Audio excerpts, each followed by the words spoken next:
Pleasant good morning, one and all. Welcome to today's episode of Speaking Out, Exposing Corruption and Incompetence. Today is the last day of April. Sorry, what am I saying? What day is it today? Today is the 20. I got mixed up with the date. Today is the 30th day. Yeah, I'm right. That something happened to my watch. It's misleading me. The last day in April 2025. I've actually had to check and maybe I wanted to know what was going on, right? Something happened with the watch. The watch is telling me 28. I had to look and confirm that today is actually the 30th of April, 2025. Yeah, so welcome to this episode, the midweek episode of Speaking Out, Exposing Corruption and Incompetence. The devil is at work, the devil is at work. Some of you may have recognized that we started a few minutes late this morning because let me make some adjustments to the background. Yeah, I think you've seen it there right now. All sort of things, we normally start precisely at 11 o'clock. So I was making all the arrangements to get started. Mr. Kanye and I were speaking and chatting, and then all of a sudden, I lost control of certain aspects of the software. So I had to get out of the studio, start the process all over again to get back. That is why we came in a little late this morning, but they are not going to be able to stop us from bringing the truth to you. They're not going to be able to do that. We were going to continue to come. We're going to continue to bring you the truth. The devil is a liar. The devil is a liar. And therefore, well, he's not alone. Got a lot of them lie just like he. But so here we are this morning, another great day that the Lord has made. Let's rejoice and be glad in it. Let's give praise and thanks for being in the land of the living. It's a privilege to be in the land of the living. Yes, some people say that they wanted to know what really happened. So, little technical issues. My colleague, Mr. Conway, is already in the studio. And as I have indicated in previous times, once you got to leave the studio for any reason and get back in, all the early birds are taken off. I don't know how that works, but that is what happened. So I know from check-in, when we do the thing, people came in at 6:59. One man came in at 6:59. That was as soon as the program was scheduled. And then many came in after at 7 and 7:01, and it went on like that. So again, welcome. Share the live. I noted too that this morning we had packed schoolyard. We had a packed schoolyard. Perhaps in the record-breaking numbers this morning schoolyard. And I suspect that you want to hear the truth, so you come to Speaking Out to hear the truth. We had a program. The last program was just 2 days ago on Monday. And the number of people who would have gone on to YouTube to look is staggering. Fantastic numbers. So we talk about a combination of Facebook and YouTube. Tens and tens of thousands are looking. And we're going to come and we're going to bring you the information. We have a lot to unpack today, and maybe I will disappoint some of you when I say to you that we're not going to have the roll call this morning. I will to tell you that at 7 o'clock when we went, when the program was scheduled, the first man in was the man from the UK. Wayne was here, first man. He was followed by Peter, the Cameroon man, Aubrey, Moses, and all of those people. So a lot of people, Jakey, all them came in, Francis Kit from Melanie, they came very early. But because all of those names have been struck off from the comment, I guess you might be able to look and be able to see that as well. We're not going to bother with the roll call. And because we also have a lot to tell you, and so if we want to maximize the time. So we're going to just make the announcements, and then we're going to move, and we're going to rock and roll, as they say. But share the live, what we have, and give us a thumbs up. 700, there, 20-something thumbs up.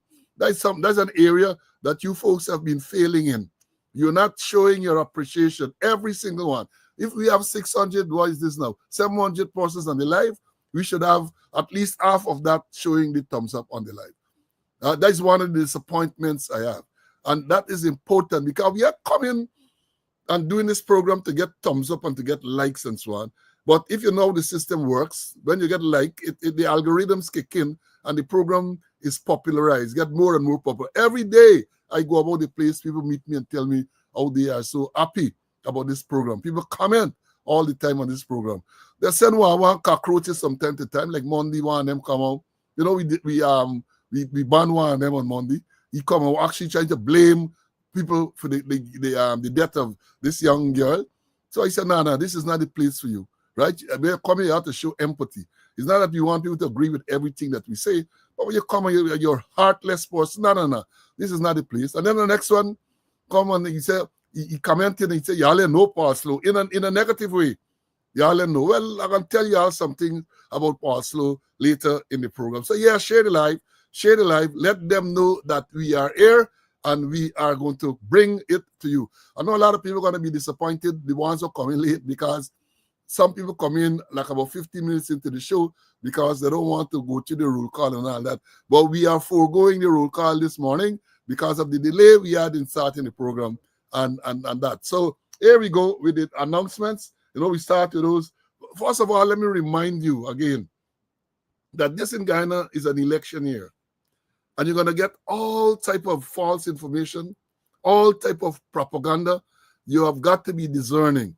You have got to be able to read between the lines. Don't when they come, tomorrow they're going to come out there and tell you a whole set of BS. I think you are sensible people. You are educated people. Read between the lines. And for those of you who don't have the competence or the experience to read between the lines, come to Speaking Out, and we are going to do the dissecting for you, and we're going to analyze all of those statements that are being made and tell you what it is, what is the truth for what is not the truth. Election year, so I got to be careful. Talking about election year, we did tell you that Trinidad had an election on Monday, and the result there is that the opposition won the election. Can you imagine the government people, they call, I think it was Cho Chung, they call a snap election. The man was appointed when Dr. Rowley demitted office, appointed. The man called a snap election within days of being appointed. Blows. Get blows. Get blows. People are, I suspect, I have not seen the analysis, but in Trinidad with state of emergency and all sort of crime and murder, just the other day a man came in the country. Since he came off the airplane, right at the airport at Piaco, gone down, and that type of thing. That type of lawlessness you have, not only in Trinidad, lots of lawlessness in Guyana, police gunning down people. We are going to talk about it. So the government in Trinidad, or the ruling party, I should say, they lost the election. Then we had an election too in Canada. The Prime Minister, then he too was recently appointed. That party won the election again. Guyana is due to have an election this year, 2025. Let's see how that will go. Let's see how that will go. Now, let me, we told you the last, on Monday about the death of this Deputy Superintendent Brown, who, according to them, was traveling in a car at a fast rate of speed in the Montrose area, running into some culvert, car went overboard, he died. They said initially they were searching to see if anybody else was in the car with him. I haven't heard any update on that. But there's a road that I know very well. I'm an East Coast man. I know very well. And it's bad engineering. I'm not blaming. Well, let me put it this way. If you know that road, when you're coming west, you pass what we used to call Apieka, right? There's Chatamarago, Success, La Souvenir, and then you come into that place. We used to call it Apieka, right? The road is very, very wide there. There's opposite the pump. The pump is on the northern side, on the right-hand side. And then when you get to that bridge, just before, you also have a Starlight Drive-In. Now it's a massive place. It narrows. It narrows. So if you are not careful, if you're driving on the left or near side of the road, and you haven't paid attention, you're going to crash into that culvert. It is a bad piece of engineering, right? The road wide, so much so that in the mornings, police will put cones to prevent drivers from driving to the far left side of the road. There are people undertaking. There's craziness in that area, right? People, craziness. They say he was speeding. Obviously, he's not speeding alone. He might not have been paying attention, and he went into the culvert. I don't know if the sides have proper reflectors and all those type of thing. That is a story. That is a story. So even if he is speeding, that culvert that they have there, is it properly illuminated during the night? Does it have a reflector? And we make the point repeatedly that when you have an accident, all of these things should be investigated. But they're going to come and tell you the person speeding. They're going to come and tell you the person was driving under the influence of alcohol, but they're not going to the deepest details. So we had that. We told you about that. I got word this morning that one of my squaddies died, and I'm not sure.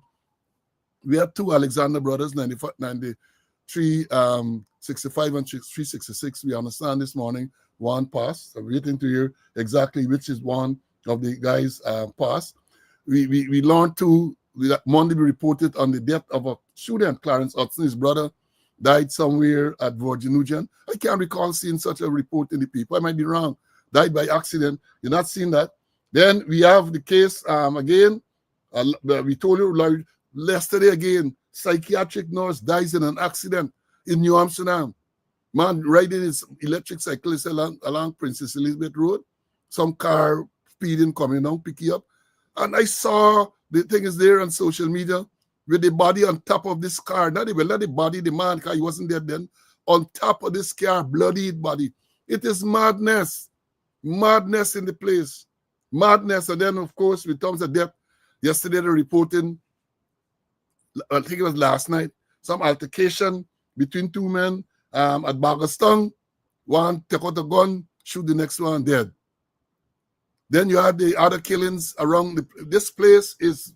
You need divine intervention. Divine intervention. And we are going to talk about a lot of these things. And I want to remind you that today is the 411 days. Today is 411 days since Sergeant Alex Vaughn was shot and killed. He was shot and killed on March 12, 2024. Police said that it was accidental by one of his colleagues. 411 days after. We ain't hearing anything. 411 days after. I want you to think about that. A police sergeant killed in the line of duty, and it is silence. Whatever the reason is, it is silence. The man that gets sitting there as commissioner would not even tell people. They would not even give a release, even though we know they might issue and they might fabricate something, but even that they are not doing. So let's wait and see. Let's wait and see. And I made a mistake. I misspoke on Monday. Let me correct that now. I told you I expressed condolences to our brothers and sisters in Canada, because there was this reported matter where a car drove into a crowd of people, some Filipino culture party. 11 people was reported killed. And I misspoke when I said that it was ruled as an act of terrorism. It is the opposite. The thing says that they have determined that it was not an act of terrorism. So I want to apologize to all the listeners who would have been misled as a result of that statement. So one of the students called me and asked me, so I said, well, let me read back this thing. When I read it back, then I realized that I had misspoken. My humblest apologies to you. We are coming here to bring you false information. We're not. And then we have some birthdays today. Let me see where the birthdays are. Yeah. The first one I want to announce is retired Sergeant Ribeiro, Claude Ribeiro. He was 11366 Ribeiro. He's celebrating a birthday today. Then we have a student, well, I know, old TSU man, Lyndon James, celebrating today. You know, he used to be at the TSU, used to be at the bar at the TSU there and so on, some years ago. And then also Leon Gibbons is celebrating a birthday today as well. And in terms of belated, Daniel Corbin, who is a student, former policeman, he's a student on this speaking out, he celebrated recently. I want to take the opportunity now to express all the best to all those persons who are celebrating today, who celebrated recently, and who are celebrated in the near future. Happy birthday to you all. Let me bring in CC into the studio for him to have his opening. CC, welcome, my brother. Morning, thank you. Happy to be in the land of the living to do God's work. And birthday greetings, I must shout out to Daniel Corbin. I remember he was one of my drivers, and we drove all over the interior, all over the Mabur Road. And there's always teasing that at 3 something in the morning, we were heading to Maburo, and there was a labo strolling across the road. And I said, Corbin, look at labo. And Corbin drove and missed the labo. And he had the temerity to come out the vehicle and check. I say, and he sung, you missed the labo, man. You missed the labo. And the labo was strolling. Happy birthday also to Roberto. And I remember Roberto, I always remember incidents, he was at Ettering Bang when a tree fell and exposed a whole set of gold. And the police and the army people were engaged in a bit of gold mining on there. So I always remember Roberto, and Sergeant Vaughan. I recently heard from a very close relative, that is not a police shooting, He's a member of the army. A GDF shot him. I got to do some more investigation, but they're so tight-lipped, they're not giving us something. 400 days past, and nothing. But here is a army man really shot him. Good. Well, you see, they're not transparent, and therefore they're gonna give rise to all type of speculations and all this type of thing. Now, somebody is saying too that today is the birthday of Venture, ASP, retired ASP 12706 Venture. Used to be at the finance office there, sharp man, quiet man. Then he used to be at the police, I think he used to be at the police credit union. So Venture is celebrating a birthday today. All the best to you, my brother. Now, let me move on. And as you would have anticipated, that we're going to talk a lot about what transpired on Monday in Georgetown, following the postmortem and all of that. We have a lot of things. We're going to put the record straight. So sit back, take out your notebooks. I'm talking to many of the police, people like, and well, apart from the police, the senior ones included, people like Robson Ben and the National Security Advisor and all of these people. Because you had a lot of disturbance on Monday. You had public order issues on Monday. And let me say this as the outset, right? I don't believe there's anyone in Guyana more qualified than me to talk about public order and how to deal with public order. Let me say that again. I don't believe that there's anyone in Guyana who has the experience, and this is not only by reading book or going from course, practical experience in dealing with public order in Georgetown. Public order in Georgetown. I used to lecture, I taught people to do public order drills and all of that. Right? So what I saw there on Monday is totally against what all the training, at least in my days, and we're going to analyze that. We're going to analyze it. Right? Because I got the training, I got the experience, and I say again, I believe we got nobody in Guyana who has the experience. And here, I ain't talking about going no classroom or reading book, but practical experience on the road dealing with public order. So let me start with that. And if there's anybody who believe that they have that type of expertise, bit more than I, well then come forward and let me know. Come forward. Now let me start. I'm not gonna go back to last Wednesday's a week now. The child went missing Wednesday. We know that.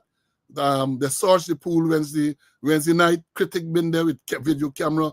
Video recorded the pool. There was nobody in the pool. The people went in there Thursday morning again, search, nobody there. Then later Thursday morning, the body turned up in the pool. The body was removed from the pool. The efforts of the police, the efforts, strong efforts, sustained efforts to get the people to move away between Wednesday evening and Thursday morning when the body was found. All they did, well, I refer to as collusion, right? Because I still want to hear what the motive is for them trying to get the people away from there. Then we had this false narrative that this girl was seen leaving the hotel in a car. They give finite, definite description, red and black, Toyota Ram, license plate number, and all of that. That's what the police release said. Later, Thursday morning, that's Wednesday night they released. Thursday morning, they said that they come telling people, look, the girl at some bus stop, by some minibus. People say even one policeman even exclaimed, God is good and God is good. All lies. All lies. So you got to understand what led to all the mayhem on Monday. This is all, you have to understand, total lack of professional policing. That is what led to this. They did not search the place thoroughly, if at all, on Wednesday night when this child went missing. And people were justifiably outraged when the child was found dead. And let me say this from the outset, because they're going to come on the guy in the Daily News and all them propaganda people going to come and say, Pastor, say, I am totally against the violence. Let me understand this. And I, more than anyone, can talk about that, having been a law enforcement officer for 37 years, right? I believe in abiding by the law. I also believe that people have a right to protest. I'm not going to encourage the lawful and unlawful action, especially the unlawful action that we saw there Monday night and all that other thing. But then let me understand, we said on this program before, I think it was Monday or it might have been Friday, I said that we have to monitor this situation carefully because the actions of the police can lead to deterioration in the condition. Did I not say that, students? I said that the actions of the police can lead to this situation deteriorating because here again, you have a case where people are blaming the police. People are claiming that policemen or a policeman might have started the fire. People are saying that a policeman might have placed the body in the pool, right? So let me understand all of this, right? Let me understand. Somebody tell me they got a troll, I can find you just now, man. And we can see, right? All of that. I made the point. I made the point. So what happened? We learned that the postmortem initially was to be done, I think was Friday or sometime. And then they said postmortem Monday because the family wanted an independent pathologist. Government brought in one from Barbados, where the people say he's a quack. And then the next one. So you had 3 persons there to do the postmortem examination, right? 3 persons. We learned since, I think, Sunday or early Monday morning that the body will be taken to the private hospital to be imaged. I think it's X-ray or wherever it is to be taken there, right? We learned that. Very early Monday morning, a man who was passing by the Balwan Singh Hospital called me. And he said to me that like the old police force outside Balwan Singh Hospital. And then he even remarked that if that number of policemen had turned up at the other day hotel at Tushan in search of this girl, she would have been found. She would have been found long before she suddenly appeared towards the morning. All right, so you know this postmortem is going to be done. What arrangements did they put in place? They sent police. But obviously, the police just stand up around. They just stood around. And then the body was moved from the Balwan Singh facility to the Georgetown hospital where the autopsy was to be done. The body was moved there. Cameramen from all the media houses are there, right? Then when the body went in, first sign of trouble is that the cameramen were reporting, all of these things are recorded, is there, that the guards were telling them only the state media operatives were allowed to go into the place. First sign of trouble. This body gone into the facility, Georgetown Public Hospital Corporation mortuary, and the security people there are telling bona fide cameramen that their instruction is for only to allow the state operatives, state media to get into the place. Of course, the people are here, media people are saying, oh, why, and all of that. Then I don't know how they get in, but people push the gate and they get in. The first thing that occurred to me then is that, I observed there was no control. Police wasn't present at this gate to make sure that some order. Police wasn't present. So what planning went into this arrangement? None. Then, of course, by mid-morning, the whole compound, because then they said that the autopsy will start at 12:30, and then I saw something which said that it is likely to take about 4 hours. Curious people gathered. Here these jackasses talking about political people and political. Curious people gathered. And if you do crowd psychology, as I did, and I lectured on crowd psychology, you understand that we call them in Ghana, we say they're fast. They're fast. They see a line, they ain't got nothing to do, they're going to come, and then sometimes they don't even know what the gathering is for. But that is the nature of people. So you have people there and the crowd gathered. I was alarmed very early when I saw the number of people that were in the hospital compound. You knew that they were not patients. You knew they were not employees. And I was asking myself, what are they doing, or why were they allowed to be in there? That is an hospital, you know, my brother. Why did they allow them in there? What type of control was put in place? And then TSU turned up. And when the TSU, in case you all know what is the TSU is the Tactical Services Unit. Used to call it Riot Squad. When I joined the force and I left training school, I spent the first 19 years at the TSU. I moved from a constable all the way to superintendent in charge of the TSU before I was transferred out to West Demerara in 1993. Right? I grew up in the TSU in the force. All the ranks I went through. I commanded the TSU for a number of years. Took over from Ovid Glasgow, I commanded the TSU. I know what the role of the TSU is. The TSU turned up, and the first thing I observed, that they didn't take no control of the area. I'm going to bring in Mr. Conway just now. They didn't take no control of the area. So I see some men standing across the middle of the road, and even though the police in riot gear are now standing across the middle of the road, civilians walking up and down. Even the media people calling about, why are they allowing these people to pass there? Why are they?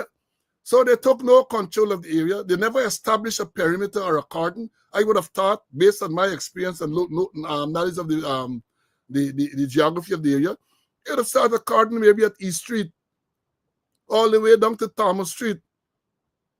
And then you might want to go across, you might want to go north and make sure that that facility was secured.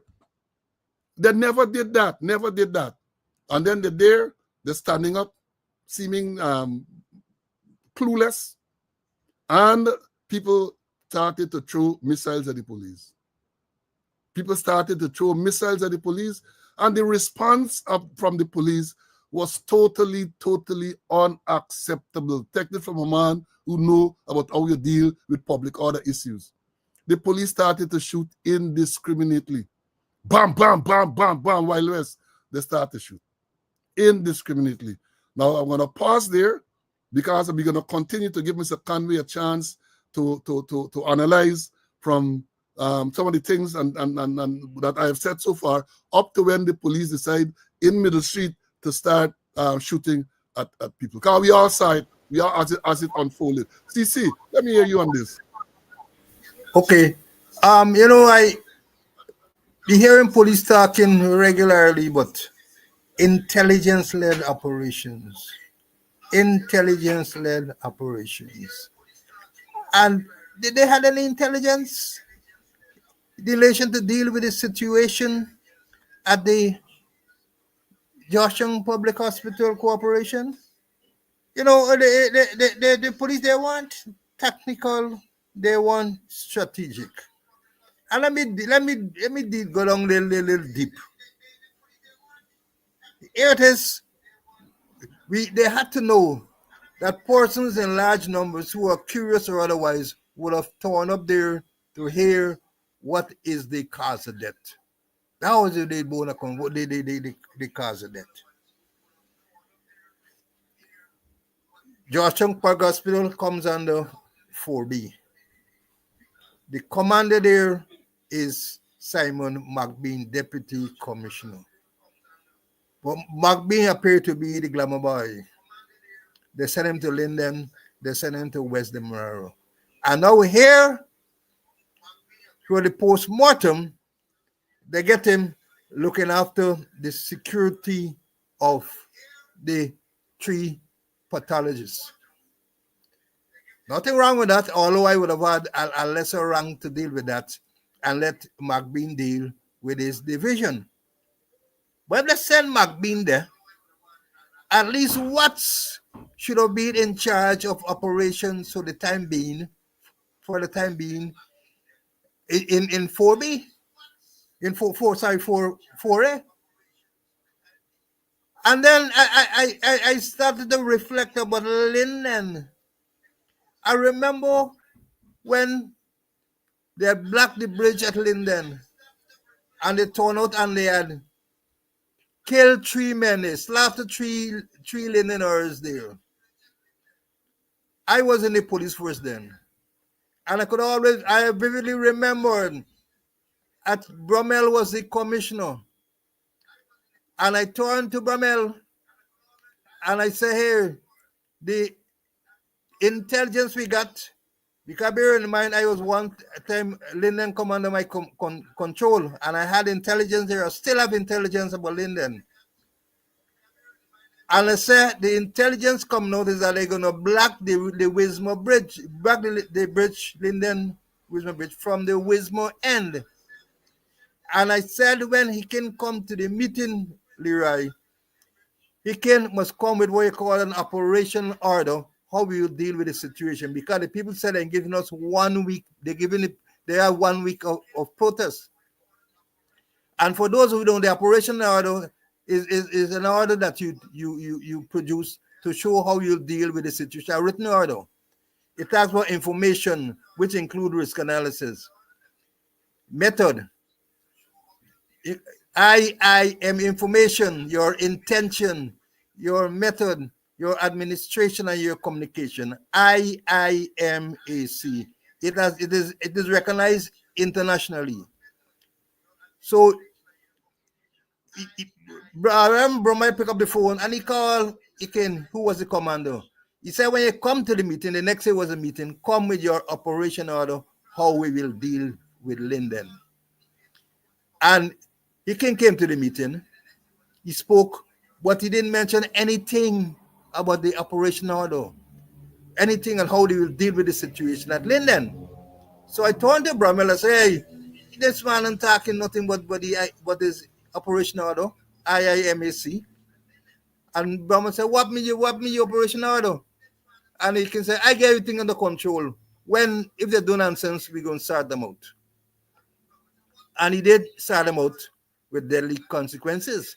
So coming back to Monday, I want to believe after the big protest and the confusion at Georgetown Public Hospital Corporation here today, I won't believe this squatter said, going to say, send the TSU, let the TSU sort them out. And that is exactly what do. The TSU go and really sort them out.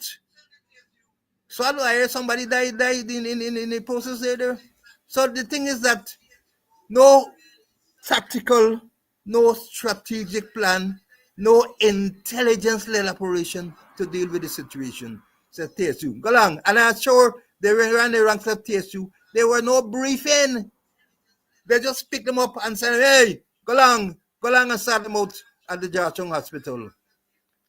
And we pick up from there, Paul. Yeah, first I want to welcome back a student. I see the light one is here with us again. Welcome back, my brother. We miss you. We always miss. I miss your insightful comments and so on. Welcome back. Welcome back. You were on leave. You were a sabbatical. We're glad that you're back in class, man. We're glad that you're back in class. Yeah, let me continue. So therefore, what we saw there at the hospital in terms of the action by the ranks from the TSU who were there, they were leaderless, totally out of control. You couldn't detect, discern who was in command of that unit that was there. You couldn't tell. Because the people stand up around the place, one man walking, people walking in the area, they ain't get no headgear, all kind of craziness I saw. And I was on the watching the thing on my iPad and so on, and I was outraged because, as I've said, as a former officer in charge of the TSU and a man who led the operations department in the force, right? I couldn't imagine that is what I was seeing. And for the student who said that the TSU was known as the death squad, that is not so. TSU was never known as the death squad. The men that were known, the black clothes people who were known as the death squad and so on, weren't TSU. You might have had a few men from the TSU, but that was an independent, well, I shouldn't say independent, that was a squad separate and distinct from the TSU. So when you come, I got to correct you all with some of these things. I saw another student corrected it here and so on. So you had shooting, indiscriminate shooting. Indiscriminate shooting. You saw the action of the police. Totally unacceptable. Let me understand this thing clearly. This is not defending people who are there creating mayhem and havoc, right? That is wrong. That is illegal. And the police have a right to deal with it. But the police have to deal with it within the ambit of the law. And what I saw there, the policemen were reckless. Police were reckless. And I'm going to show you also, they like to say they're going to come and they're going to go and they're going to say, well, slow said this. Me and attacking the police. I am saying that what I saw there confirmed what we have been saying all along, that you have an unprofessional, by and large, an unprofessional police force. You have a commissioner of police who should not be there. I said so even long before he was appointed, that he doesn't have the intellectual and other capacity to be the commissioner of police. I said so. A man full of baggage. That is not skeletons in a closet. There's a whole graveyard. A man with a whole graveyard. And I said so. And I will continue to say so. But more since Linden and even before, this man has not said a single word. He has not faced the public, faced the media, and said nothing. He has not said anything. They issue a couple release some day there and so on. Nothing more. And they like to watch TV and they like to comment on what goes on in the States and so on. You tell me any police department in the States, in Canada, in any place, any thing in the UK, where you would have had incidents of that nature, and the chief of police would not have come out to brief the media on a regular basis. They don't one-time brief, but that's where you get. They put it there. They have no confidence in him. People now are coming out plainly and say they don't have any confidence in him. And when I say they don't have any confidence in the Commissioner of Police, Clifton Ikin, just recall, I think it was in February, when the Minister of Home Affairs, Roopsman, at the end of year press conference, Ikin was there.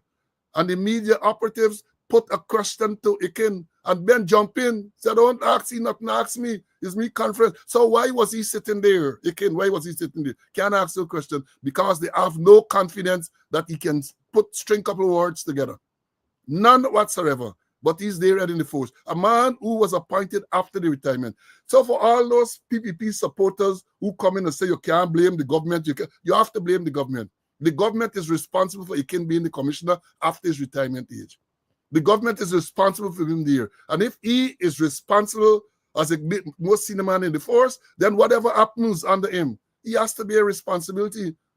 So all the false information that I gave about this child being in the car and all of that, he is the man who is ultimately responsible. Last week, Thursday, Jack the Oak said they must show the tape.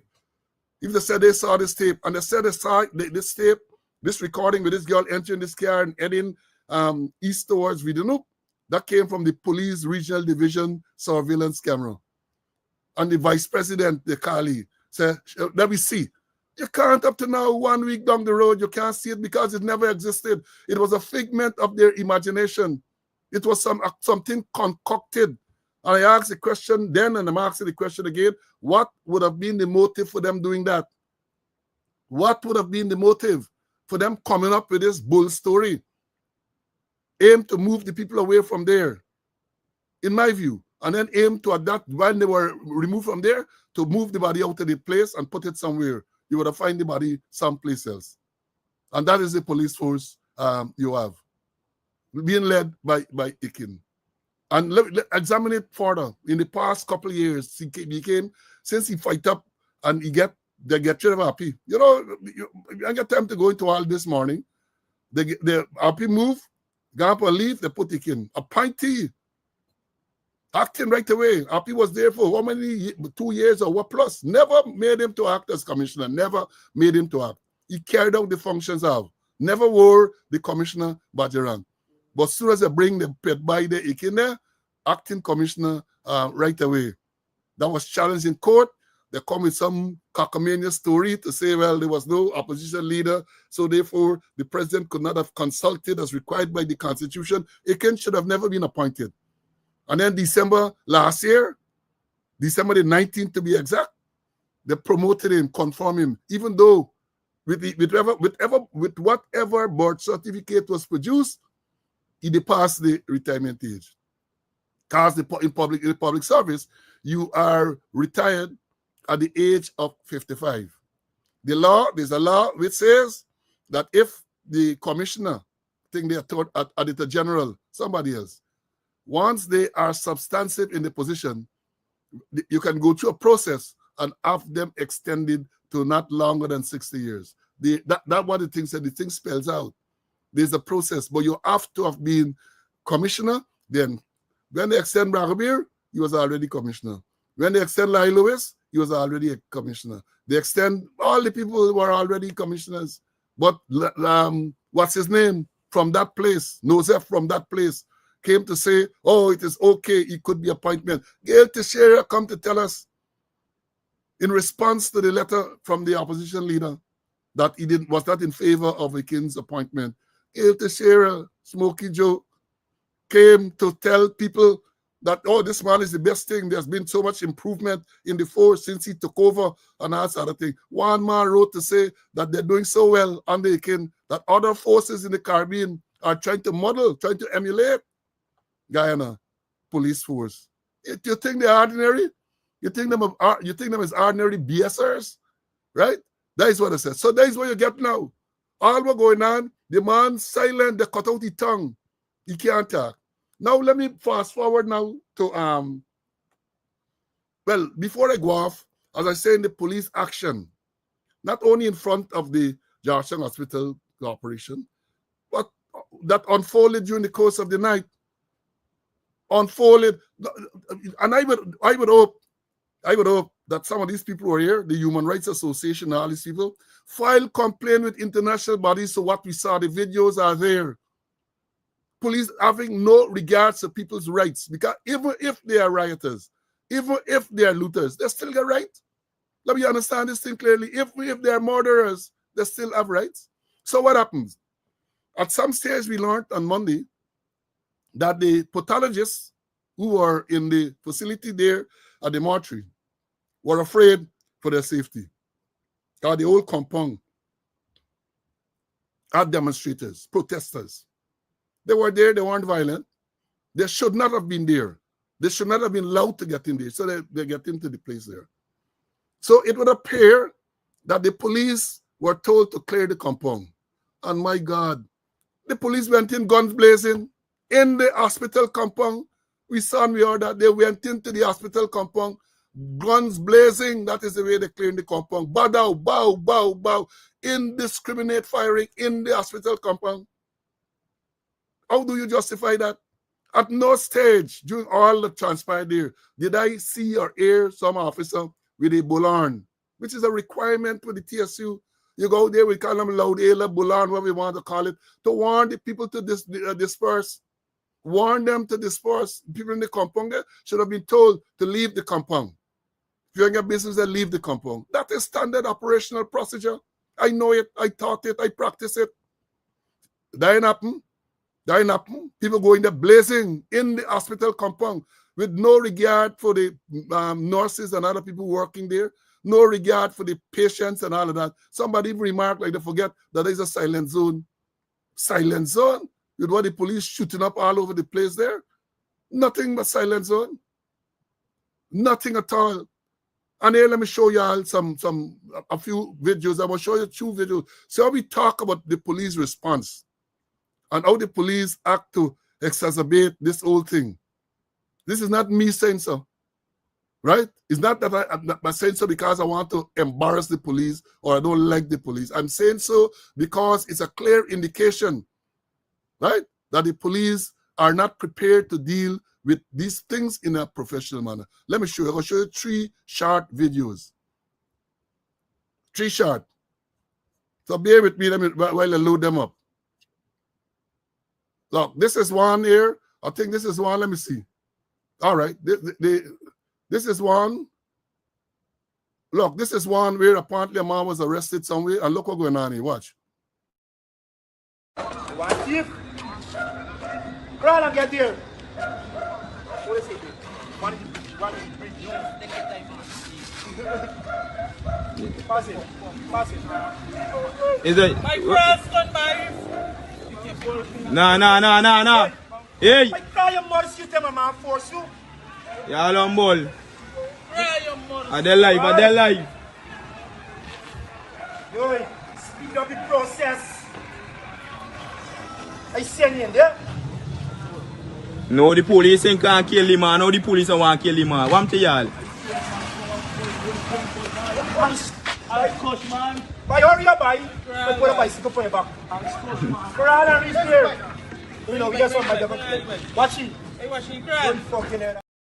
Now let me talk about that. I'm gonna bring Mr. Conway. What we saw there is apparently this man where you saw crawling there, it would appear that he was caught committing some crime. Right? So when you see crawling there, is that a case where he was injured and was crawling because he couldn't walk upright? It's a case where he's being commanded by the policeman to crawl on the road to go to this vehicle. How do you justify that? That's a human rights violation. Regardless of what he did, you cannot condone and the expletives and so on. That is what you have there.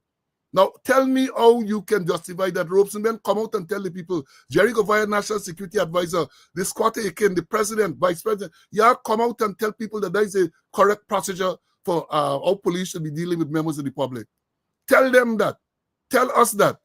Let me bring in Mr. Conway to comment on that. I have two other videos to show. CC, you saw what happened there. How do you justify that, my brother? I can't justify that. Clear human right violation. You arrest him and they don't know about care and custody of prisoners. They don't teach them care and custody of prisoners. You must be treated humanly, whether he's a murderer, whether he's a shoplifter, whether depend what crime he committed. You get a man crawling. And if you go further to the video, you can see they put him on a motorcycle for push a motorcycle, you know.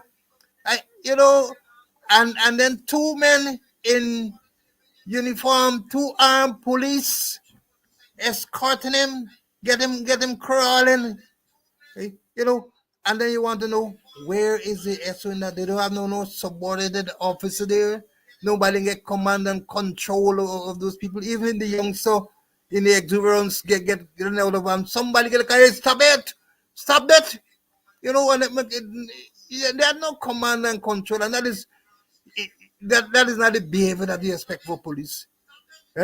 Inhumane behavior, you know, and that should have never happened. But then when you get command and control, two men escorting him in uniform and get him crawling into a vehicle, and then they turn him back and get the first I want him to push a bicycle, then again a motorcycle to push, you know.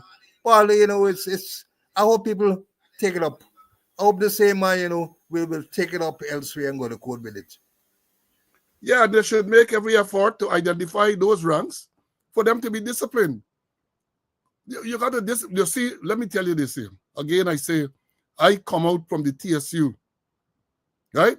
I was the officer in charge of public order in 1992, 5th of October, when they had the election and people started to riot in Georgetown. I'm the one who called professional behavior. I have men on this live here now who are under me.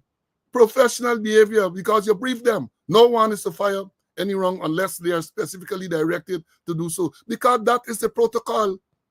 That is the protocol. And I'm going to talk about the protocol a little more. Let me show you the next one. Let's look at this one. What are you moving for? Face down, I want nobody here. Face down. Face down. Face down. Nobody raise their fucking head. Y'all like spicy Chinese. What you all doing? Why your mother's coming over the fucking walk? Again, I say, those men, it would appear, had committed some crime and they were detained. But look at the behavior of the policeman with cutlass, lashing cutlass, and the expletives face down. That is how they are treating people who are detained. Regardless of the situation, and the question was asked by Mr. Conway, what happened to the supervision? I would dare to think that the supervisors were involved in that. I would dare to think so. But then how things going now, it might very well have been that they were instructed to do so. So again, we await the statement from all those persons who I called earlier to try to justify that. And again, I say that these things should be compiled and complaints should be made to the human rights bodies because, again, you cannot justify what you saw there. Mr. Conway? Yeah, when you watch it, they get them like animals. Get them like animals, and there's a man with a cutlass where we say broadside in them and listen to the language like animals. I get a dog, a Bill, and I can't treat Bill the way. Bill is gonna get special treatment more and more. So even if these men commit, even they rob the Chinese place, even they loot the Chinese place, you can't treat them there. They gotta lay down hobble up there, and this man with his cutlass. It's deplorable. The kind of action, I can't comprehend it. Honestly, people, I can't comprehend. And I say, where is the supervisor, or is the supervisor involved in it too? Look how they got them huddled up like hogs, like cattle. Yeah, and that's why people gotta lose confidence in the police force. Look at the behavior. It's beyond irresponsible. It's not responsible behavior. It is not. But there's a guy in a police force, and there's where they come down to ball.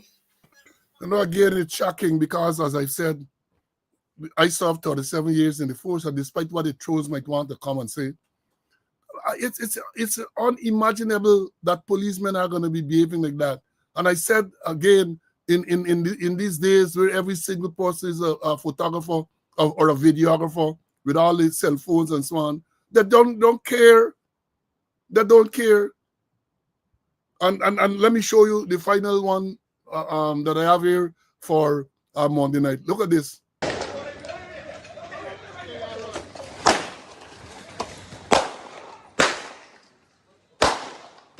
He's a beast.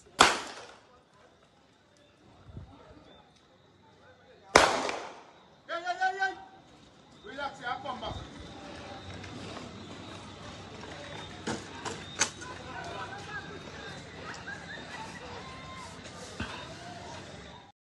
What we saw there, just so folks, is two policemen running behind and show they're running behind, but again, shooting indiscriminately at whoever these persons were. And that is not shotgun or anything like that. That is regular, like revolver or pistol. They have running and shooting, right? They're running and shooting. And when I look at that too, one man is ahead of the next one. One man is ahead of the next one. God forbid the second one, the one at the back shooter, nick the one in front. No, it's absolutely madness, no training.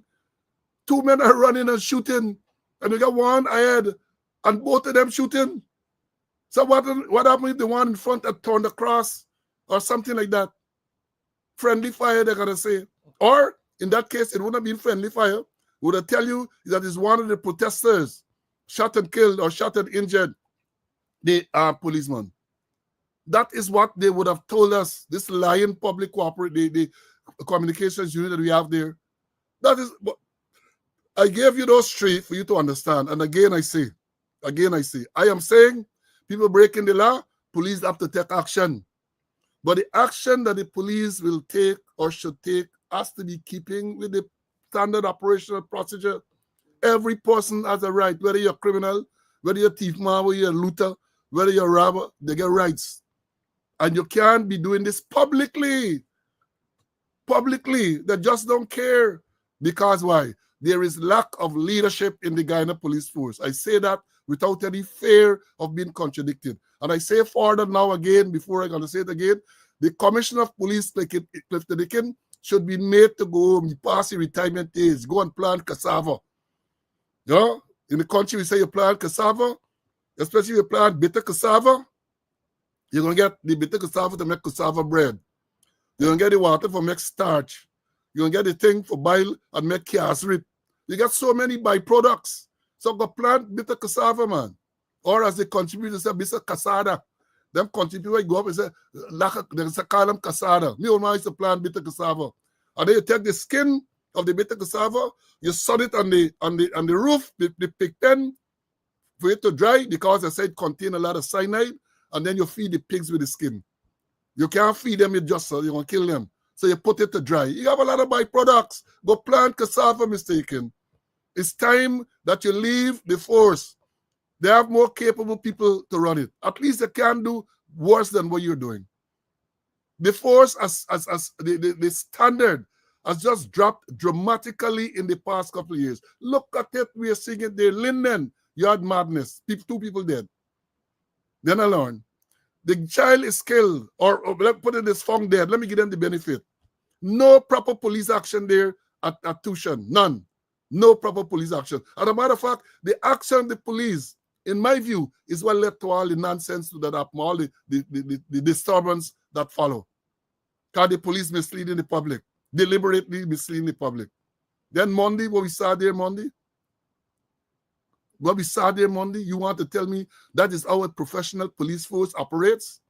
I'm waiting to hear what that one, Mighty Duke, it was a big bacchanal just the other day. It didn't Shimakume. Let me hear what we're going to hear tomorrow about that. Let us look what we're going to hear about that tomorrow. Now let me move on. Time running. Now, as I've said, and many commentators have said, this postmortem going on, or it was to take place. What plans were put in place? What plans? CC spoke about an operational order. Did you sit down at some meeting and decide how you're going to deal with this thing? Did you not plan? Did you not anticipate that in the case of a result that was not deemed favorable, you're likely to get some disturbance? And again, we talk about communication, the president and them talking this. And I said before, regardless of what the result was, they have to have an arrangement to explain to the public what the result meant. So all we hear now, they have planned to have some press conference, and then apparently they spoke to the relative, the father and the thing. The child died from drowning, right? And let me say this, folks. Let me say this.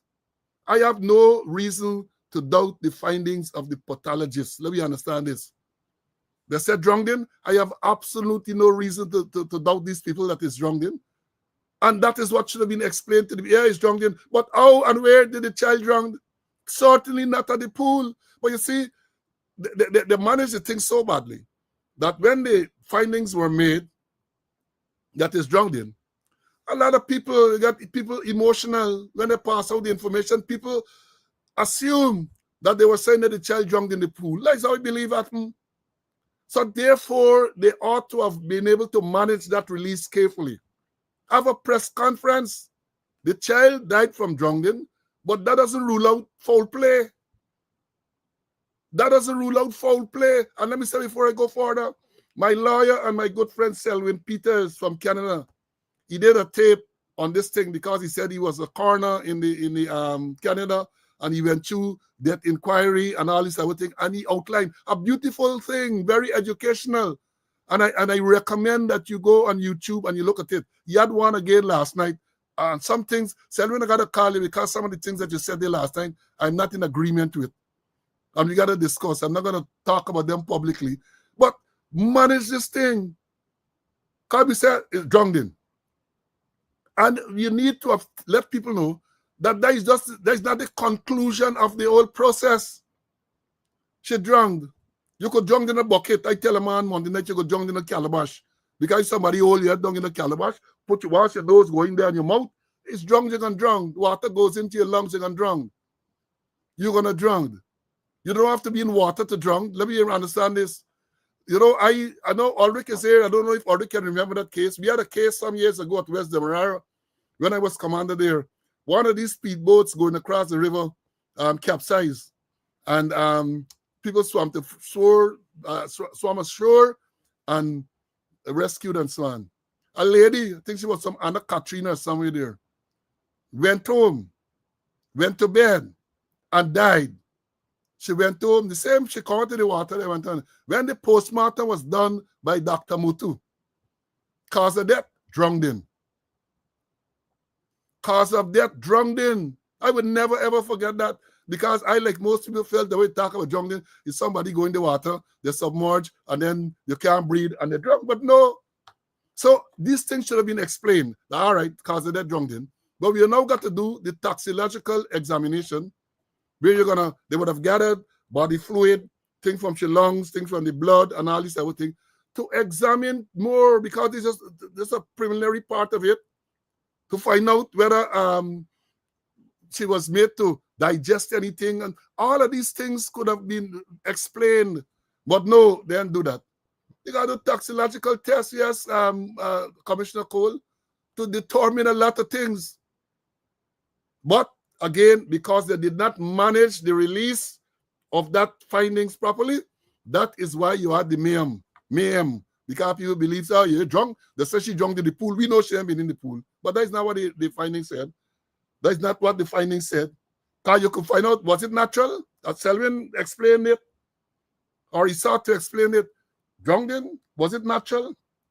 Was it accidental? Was it undetermined? What is the cause of death undetermined? Was it a homicide?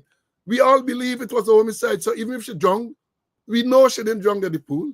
So was it in some bathtub? Was it somewhere? All of these things got to be interrogated. All of these things have to be interrogated. And let me tell you one of the problems. People ask to, how is it that they couldn't determine the time of death?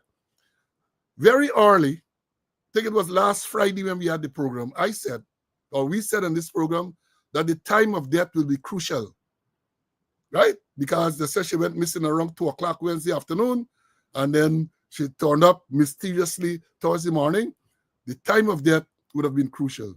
It is reported, based on what I've read, that the pathologist on Monday could not determine the time of death. And I'm not surprised.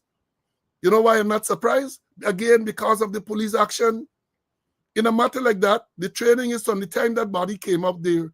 That body ought to have remained right there. You send for the medical examiner. We used to send for Mutu. Mutu got to come and do a preliminary examination right there. And then he's the one who's going to order for the body to move to go to the mortuary for post-mortem examination. Because if the child discovered the body on Thursday, the police spirited away the body. And they said spirited away because they created some type of cover, and they put the body in some car, move the body. The body didn't move from there by a horse or anything like that, you know. No, they put it in the car, we understand, a police vehicle, and they moved it away. Then the body would have been refrigerated. The body would have been refrigerated. Right? Thursday, Friday, Saturday, Sunday, and part of thing there. Difficult, in my view, difficult at that stage to determine the time of death. Difficult at that stage to determine the time of death after the body was moved and refrigerated for that length of period. Right? So, you know, again, these things have to be explained, because I'm sure if they had explained that, you get Frank Anthony, the Minister of Health, all of them should have got involved in this process to explain this to the public.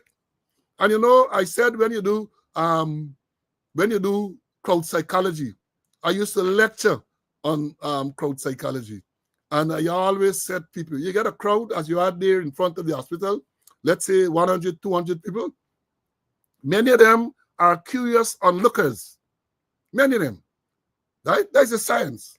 And if you call on them to leave, they are going to leave because they don't want to get involved in no story.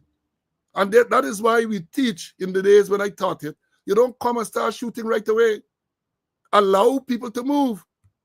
Allow people to go. What we did not see there too on Monday, as I said, no attempt to warn the people. No attempt to read the riot proclamation. Because the people pelting and the people rioting, you have to, all things being equal, you have to read the riot proclamation. His Excellency, the President, charges and commands all persons being assembled immediately to disperse and peaceably to depart to their habitation or lawful place of business upon the pain of being guilty of an offense on conviction for which you may be sentenced to imprisonment for life by command of the President. That is the riot proclamation catered for under the Criminal Law Offences Act. Now, once you read that, the law provides for them to get, I think, 15 minutes to disperse, because you can't expect them at the same type of magician like switch the cocaine and make it turn flour for tell your sister to disappear. The law provides for them to get time to disperse. And if they remain, the law also says they remain in a proclaimed area for more than 15 minutes, they shall be guilty of an offense. It is there in the law. Are they teaching these officers and all them now? Because it's the officer. The person to read the riot proclamation has to be a gazetted officer who is a sworn justice of the peace. because the law provides for the mayor of the area or the justice of the peace. That is what the law provides for, right? Yeah, already section 303 to 306. I used to teach it, riots and similar offenses. Cardio similar offenses are unlawful assembly, rout, and riot. As I tell you all, I know police where you get it now, You get enough of them wearing rank and they walk with their chest in the air. And they are no squat. They don't know squat, and that is why they can't command. And let me tell you this before I bring in Mr. Conway, in terms of dealing with in the writer situation. The training has always been that if you get to the point where you have to fire, where you have to shoot, right? The person to fire is identified because you have them named, numbered. Number 1, rifleman, number 2, not rifleman, number 3, number 4, right up to number 12, you used to get.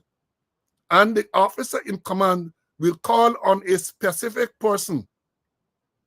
I remember in those days, 3, 6, 9, and 12 were the shotgunners or the greener gunners. And you will call another 3 or 6, right? To fight one round. You will tell them 1 round fire. But what we saw there wasn't that. Bam, bam, bam, bam, bam. People shooting indiscriminately. That is never the drill. That has never been the drill.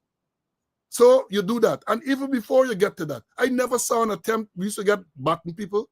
They're bringing the people to move forward with shield to try to make arrests.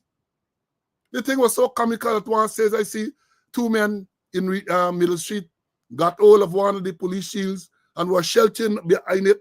And the police shooting, bow, bow, bow. I guess was pellets or rubber bullet they're shooting, and the men hiding behind the shield. It's a real comedy. It was a real comedy. See, help me out here, man. You come help me out with this part before, man. All this is clearly scoot and shoot, when you watch him, imagine we just go back to the last slide that you had there, where the 2 ranks broke the formation, running on the road, shooting indiscriminately. And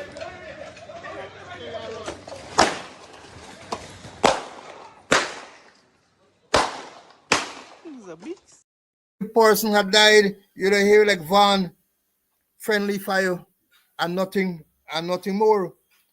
The law is clear, And as you mentioned, there's no force charges, no button charge. Well, for the matter, they don't use button anymore because the pans what they're making is what we call drain pipe. Pans used to make with a button pocket. Even the skirts and all the women wearing button pocket. But now they're so tight, that the drain pipe, no button can't fix it. They don't make them with button pocket. So button has gone through the window. And coming back to the proclamation, Article 308, Section 381, talking about that. And then we got 308.3, and I'm going to read part of it. I have the Criminal Law Offense Act 801. It's saying, I'm going to read part of it.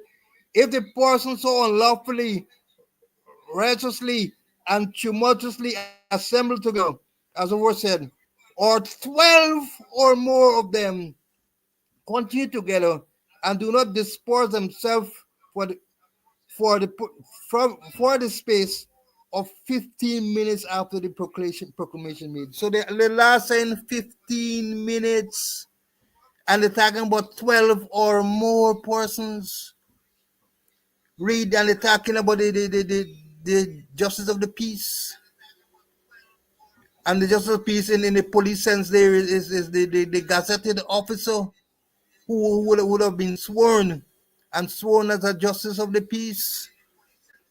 We heard no loudelo. We didn't see anybody with no loudelo. We didn't hear any loud voice telling disperse being seen or banner, disperse or fire. Just out of the vehicle, straight there, and start firing indiscriminately. And find no command and control. As you mentioned, Paul, you as a commander, you will decide, hey, who will shoot. Nobody will shoot unless I say, as the case may be. Well, it's a free-for-all. And perhaps, it might sound a little controversial, perhaps it's an open season to shoot black people. Now let me say this. I see the lie one say, well, I don't know, you might be correct, my brother, in that with the toxicological examination, they might be able to determine the time of death. I would not doubt that, but it is important given all that transpired. Let me say this, again, experience. On October the 5th, 1992, elections, that day, election, you had problems in tongue. People were saying to disenfranchise, they not allow them to vote, and blah, blah, blah, blah, blah. The election commission office then was in Crow Street, right? Crow Street. I think this man Collins was the chairman of the election commissions. I went there. I was the office in charge at TSU. We went there because a large crowd gathered there. And I was sent there. I was the office in charge at TSU. Not with anyone. I went there to interact with them. And they decided, well, look, those people who did not get to vote will get an opportunity to vote and so on. And it was clear that was not the intention, because once that was announced, then the people moved. Some of them went into Regent Street and they started to riot, started to loot and so on. I went to break down. Sultan Qasim was the commander there. I was the officer in charge of TSU. You had people like Ovid Glasgow with a unit. I think Henry Green had a riot unit. I did not have a riot unit, right? So I commandeered the riot unit that Ovid Glasgow had. That was a joke in the first line. Lewis used to tell he gone upstairs and pray. You know, he's a Muslim. And I told Sultan Qasim, I was a young superintendent. I got promoted in February. The same year. This is in October we're talking about. I told Qasim, I said, look, what is going on out there now? I am saying that the riot unit, my riot unit, need to go out there and deal with these people, because if nightfall, this tongue likely to burn. Right? Qasim went into traffic downstairs and he called the commissioner. I couldn't hear what the commissioner telling me, but I could hear what he's saying to the commissioner. And enough, all I hear from me is, no, yes, sir, I will tell Mr. He tell him, Mr. Slow, sir, that the unit should be sent out and so on. Yeah, Patrick was my driver. Right? He did on the thing, he said he was my driver at the time. I told him, Qasim then told me that the commissioner said, let the unit go there and restore order to the town. I and Tekino set up. I asked he was assistant commissioner, I think, at the time. I asked him to repeat in the presence of other people what the instructions were. And then he repeated it. At which stage, I pulled all the ranks around me. I said, come, brief them. This is what is going to happen now. We're going to go there and we may have to go into action, as we used to call it, to disperse this crowd. I said, look, not a single man is to fire any weapon or to throw any tear smoke until I personally identify you by name or number and say you shoot.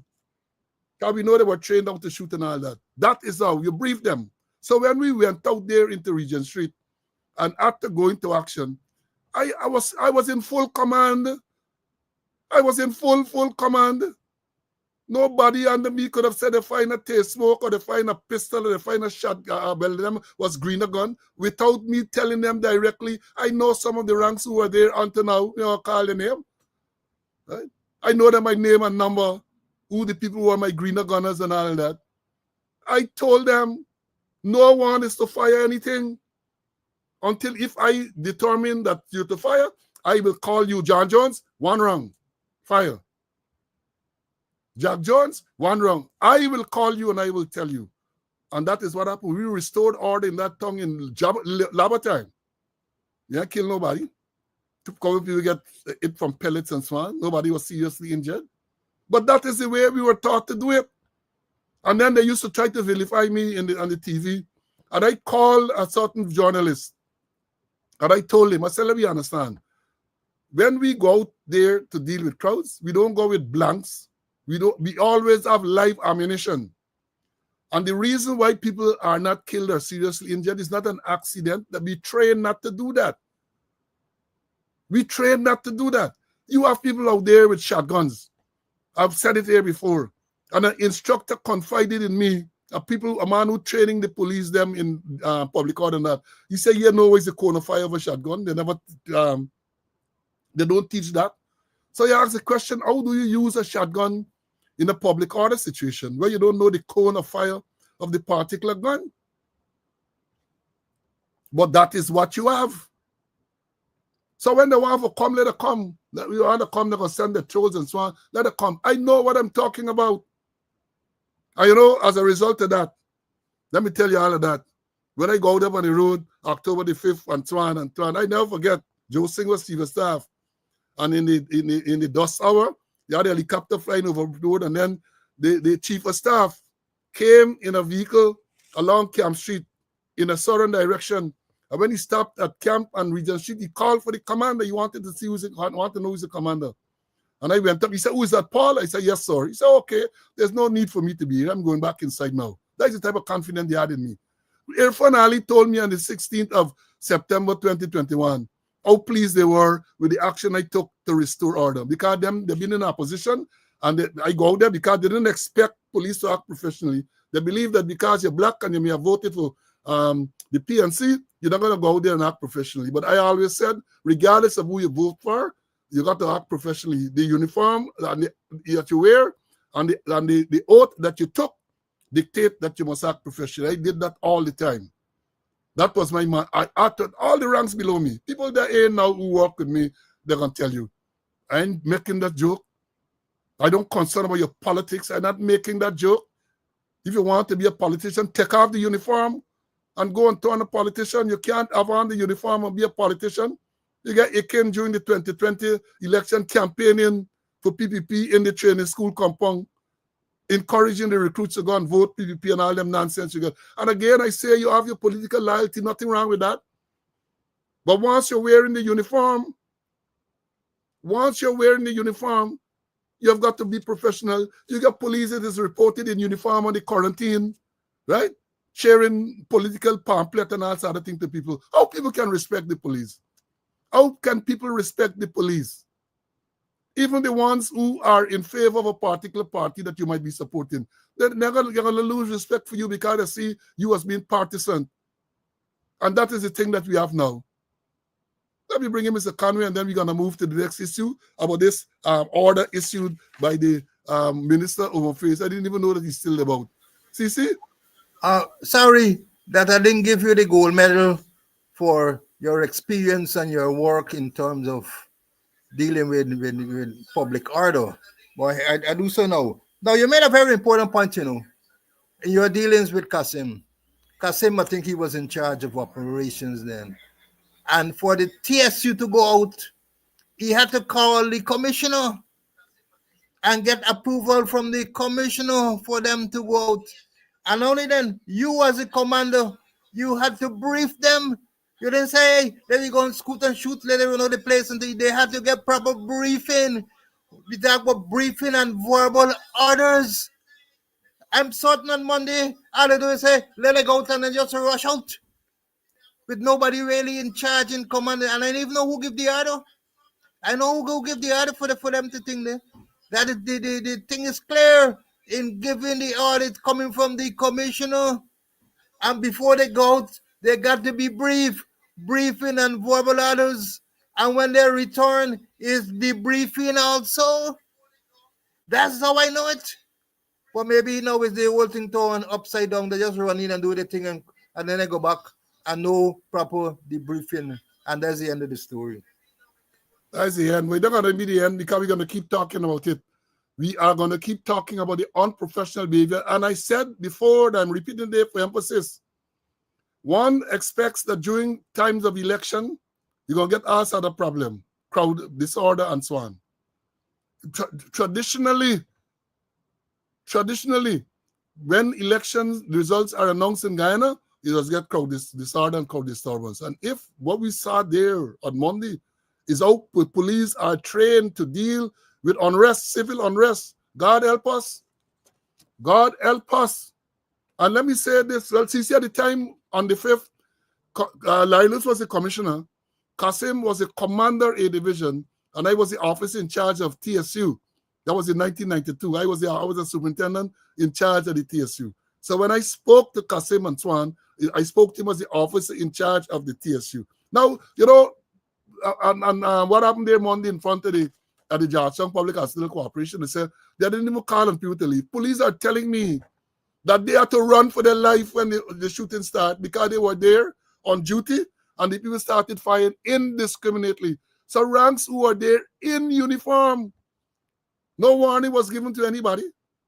So they're just going there and they start licking shots. They start pelting corn. That is what happened. And that is so unprofessional. That is so unprofessional.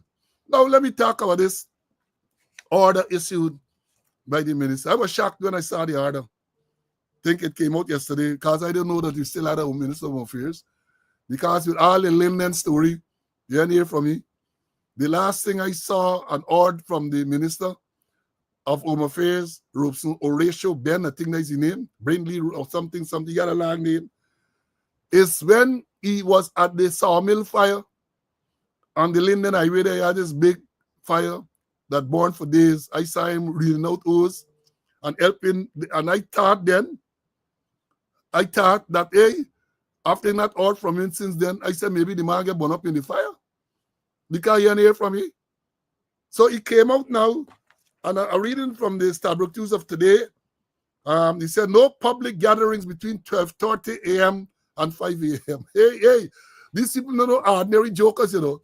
The Minister of Home Affairs, Robeson Ben, has issued an order as he has the power under the Public Order Act, which we can talk about just now. Things sweet this morning, you know, things sweet. Share the live. We got record numbers now, but continue to share the live.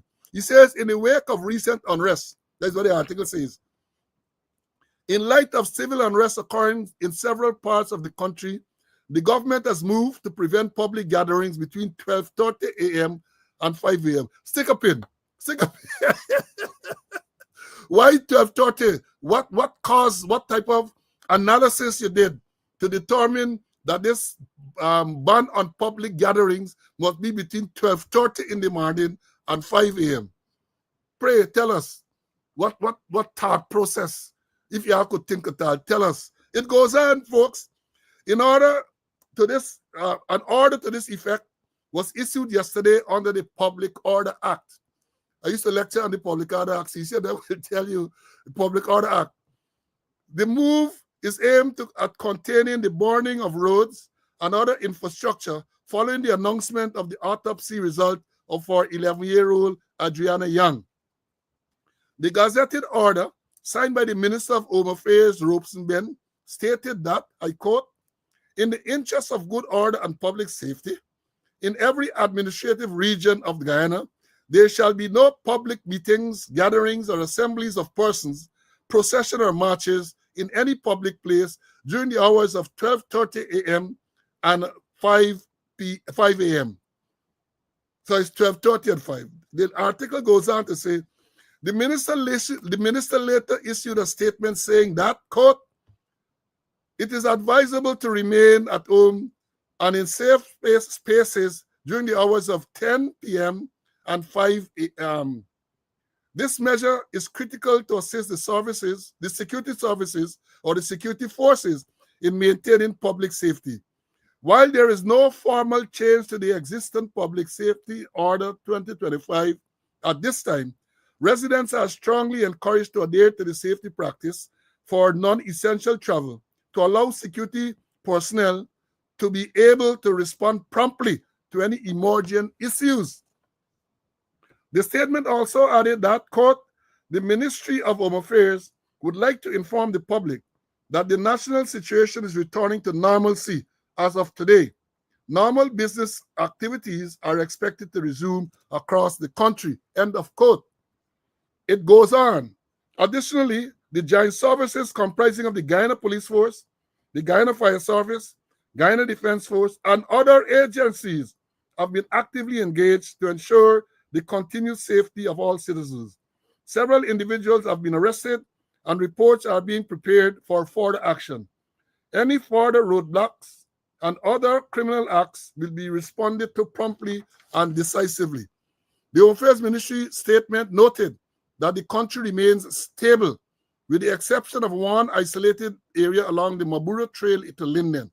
Authorities are currently resolving the situation to ensure that it does not impact on the broader restoration of normalcy, the release added. These precautions are part of the ministry's effort to maintain a high level of security across the nation, ensuring the safety and well-being of all residents. Citizens are thanked for their cooperation and patience during this period. End of quote. That's what the release said. Now, before I bring in CC, as I've said, how they decide between 12:30 and 5 o'clock? 12:30 in the morning, 5 o'clock. How they came to that timing? That's what, 4.5 hours? How they came to that timing? And here, let me tell you all this before I say anything further. There is not a curfew. I hear somebody write thing news sources. It is not a curfew. A curfew is something totally different, right? This does not mean that there is a curfew, because a curfew, let me read what it says. A curfew is a regulation requiring people to remain indoors between specific hours, typically at night. For example, you might hear a dusk to dawn curfew. This is not a curfew. This does not prevent the individual from going about the place. So let me understand it clearly. They have no such authority. Because remember, the Constitution says that you have a right, freedom of assembly and all of that, freedom of movement and so on. So people might even want to challenge, and we got some lawyers there, they might even want to challenge the legality of certain aspects of the Public Order Act, because the Constitution guarantees you that you can move around the place, freedom of expression, freedom of movement and all of that. But this act, which is subordinate to the Constitution, is telling you that the minister under Section 6, I think it is, of the Public Order Act was 1603.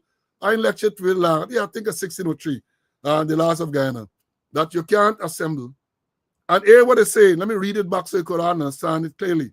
It is saying that in the interest of good order, there shall be no public meetings, gatherings and assemblies of persons, processions or marches in a public place during the hours of 12. So no meetings. And then let me tell you this, Mr. Conway can tell you, I'll hear the man that's read the book. As I used to lecture it. I hear the commander in Barbies talking about applying for permission with meeting and so on. Such law. You don't have to get permission to hold a public meeting. Let me understand. You don't have to make an application for a public meeting. Let me say this again, because election coming up, you get a lot of applications. People want to make public meetings and so on. There is no law in Guyana that requires a political party or anyone else to make an application to get permission for a public meeting. The law is clear. The Public Order Act, Chapter 1603, that anyone who desires to hold a public meeting shall notify the appropriate officer of police. They shall notify the appropriate officer of police of their intention to hold this meeting. Who is the appropriate officer of police? The law says that the appropriate officer of police is the police rank for the time being in charge of the station nearest to where the meeting is going to be held. Take that, let me understand this thing. Y'all listen.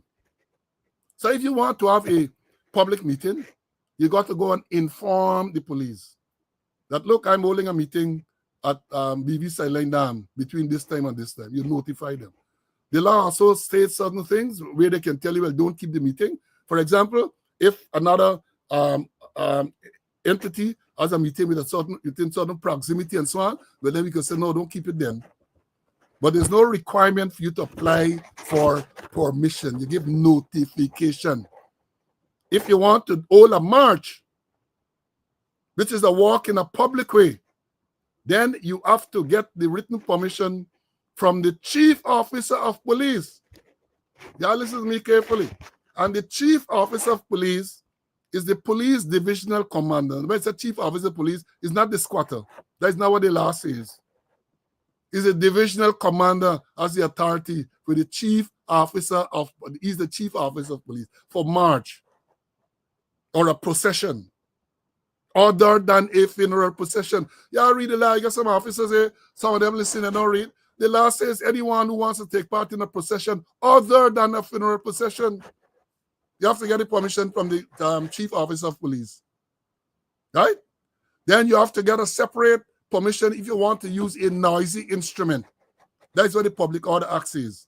And then before I bring in Mr. Conway to tell us the sections and all of that, this part interests me. This, what I say, additionally, the joint services comprising of the Guyana Police Force, the Guyana Fire Service, the Guyana Defense Force, and other agencies Which other agencies comprise the joint services? Ropes and Bend, Sheriff Security, Queensway Security. Them is what you're referring to. You are playing with fire, you know. We saw Monday night, Sheriff Security, they're shooting at people, men wearing balaclava and all them everything. I don't know how they can allow that. That cannot be a part of the security uniform. Cannot. But that's what you're gonna. Y'all are playing with fire, and when you play with fire, you're gonna get burned. The time is long past for you to rein in all them what you call private security. One of the U.S. agencies refer to them as some of them as militias. They refer to them as militias. They get a whole set of guns. They're more equipped than the police force. They get drone, they get patrol boat, they get helicopter. Yeah. It's not police in helicopter searching for marijuana. You know, Marlon Asher. I know Dolly there in there. Dolly got one floor. Where this man know this thing? Yeah, Marlon Asher. No, there's not Marlon Asher, it's ganja planter. But this one, police in helicopter, is Jano. Police in helicopter. I search marijuana. They are playing with fire. To have private security people out there in a public order situation, that is totally wrong. And then what Ben is saying here, listen to what he says. I tell you, just read between the lines. Additionally, the joint services comprising of the Guyana Police Force, Guyana Fire Service, Guyana Defense Force, and other agencies, they're not going to come there, you know. There's not punctuation. They're not punctuated. When he said Guyana Defense Force, there's no punctuation before force and other. So he said the Guyana Defense Force and other agencies have been actively engaged. So is it they're talking about, we saw Monday night, Sheriff Security out there actively engaged. You're playing with fire. Let me bring in Mr. Conway for get a little bit in. CC, let me hear you on this Public Order Act, on this statement by Ben and all them. Go ahead, my brother. Well, like you, I'm concerned about the other agencies. But then let's go in the law, you know. And I always like to go to the law, and more so the Constitution. Article 147 talk about protection of freedom of assembly, association, and demonstration. And it will say, except with his or her own consent, no person shall be hindered in the employment of his or her freedom of assembly, association, and freedom to demonstrate peacefully. That's to say, his or her right to assemble freely, to demonstrate peacefully, and to associate with other persons, in particular to form or belong to political parties, trade unions, or other association for the protection of his interests. So Article 147 is clear. It's talking about protection of freedom of assembly, association, and demonstration. And this Constitution is the supreme law. It is supreme law. And even the president is a creature of this Constitution.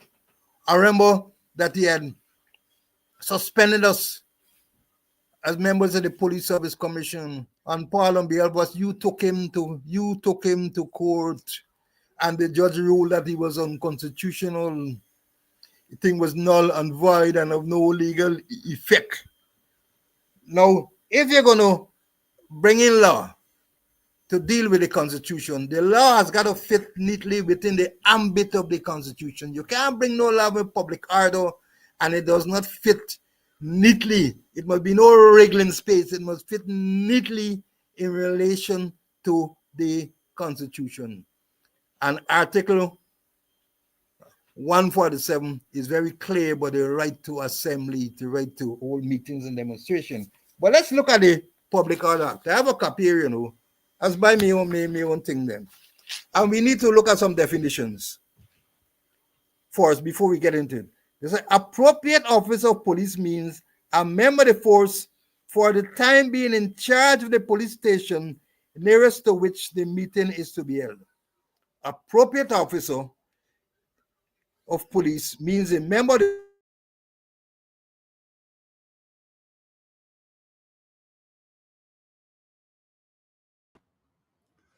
I see like Mr. Conway. Having Oh yeah, chief command of the police in the police division or police subdivision to which a meeting, gathering, or assembly or person, or a march or procession, as the case may be, is to be held. And here what it says meeting. Meeting means a meeting, gathering, or assembly of persons held for the purpose of discussion of matters of public interest or for the purpose of expression of views on such matters. Go over. Meeting means a meeting, gathering, or assembly of persons held for the purpose of discussion of matters of public interest or for the purpose of expressing views on such matters. And we talk about noisy instrument. Here what they call noisy instrument. Noisy instrument includes loudspeaker, amplifiers, jukeboxes. Public meeting includes any meeting in a public place and any meeting which a public or any section thereof are permitted to attend, whether on payment or not. And here's for a public place. A public place means any highway, public park or garden, any sea beach, or any public bridge, landing space, road, street, land, footway, square, court, alley, or passage, whether a thoroughfare or not, and include any open space in which, for the time being, the public have or are permitted to have access, whether on payment or otherwise. And public procession means a procession, it means a march or procession in a public place. So those are the definitions.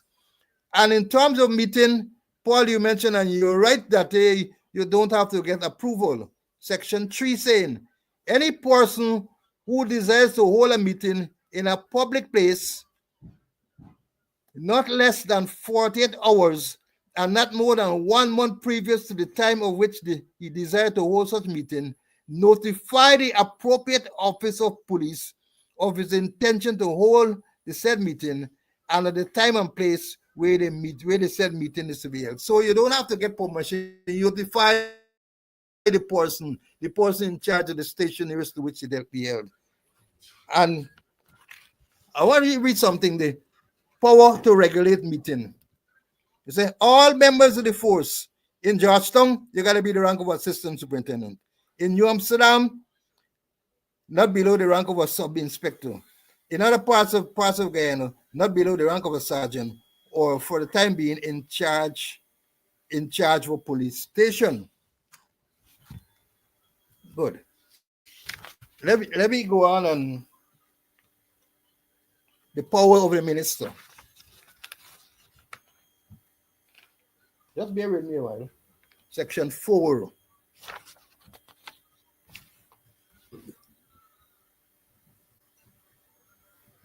All right, just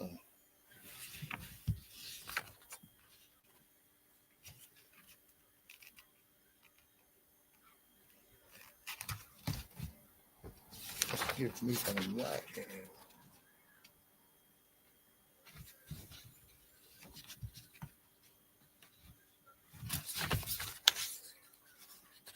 Power of the minister, section 6.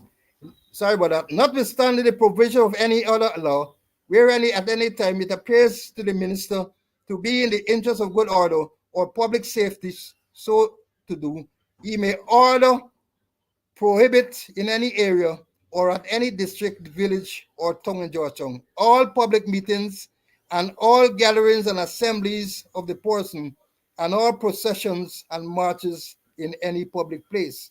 All persons from organizing, holding, or speaking or attending any public meeting or any gathering or assembly or persons of any processions or marches of any public place. So the minister can regulate that, but then it may come into conflict with Article 147 of the Constitution. And there are some offenses under the Public Order Act.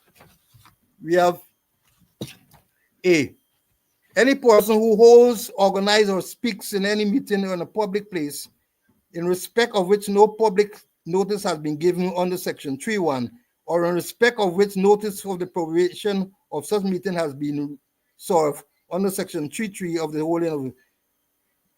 holding of which in any way contrary to any restriction contained in the notice served under Section 3.3, or fails peacefully to depart on stoppage or dispersal under Section 3.4 of the meeting in a public place, contravenes or fails to comply with any directions given under Section 4, holds organized forums, speaks at, attend or takes part in any meeting, gather, assembly or person, or any procession of which the prohibited under Section 5 of the section of under Section 5 of Section 6, or contravenes or fail to comply with any terms, conditions, or restrictions subject to or upon which a permit under Section 5 and 6 of the section has been issued.